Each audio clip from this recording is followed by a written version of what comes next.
Bienvenidos a Efemérides, la sección histórico-cultural aquí en Tech Televisión de lunes a viernes. El día de hoy presentamos el 20 de noviembre, pero no de hoy, sino de 1520, fecha en la cual el navegante portugués, pero al servicio de la corona española, Fernando de Magallanes, cruzaría el estrecho que lleva su nombre. La expedición que partiese desde España viajaría por todo el océano Atlántico, por las tierras que hoy conocemos como Argentina, cruzando el estrecho que, como dijimos, lleva el nombre del descubridor, es decir, Magallanes, hasta las tierras que en ese entonces desconocidas y más tarde llamarían Chile, parecían una terrorífica penumbra a la distancia.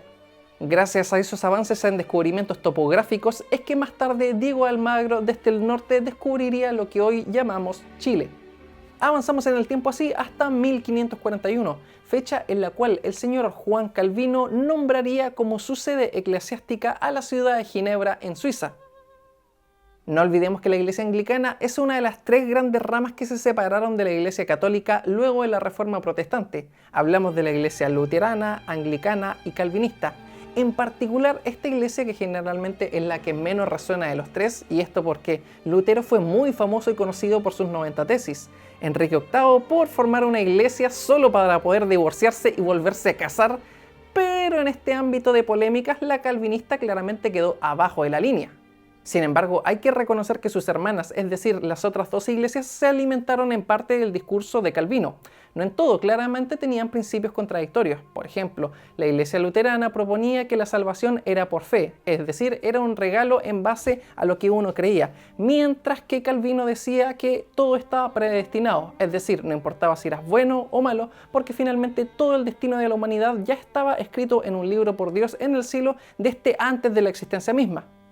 Idea que también de hecho tomó el anglicanismo, y con el luteranismo conciliarían en otras cosas, como por ejemplo en una austeridad en las vestimentas, en los templos, y también el desuso de los objetos como cruces, estatuas o vírgenes, que era otra cosa que se le criticaba a la Iglesia Católica.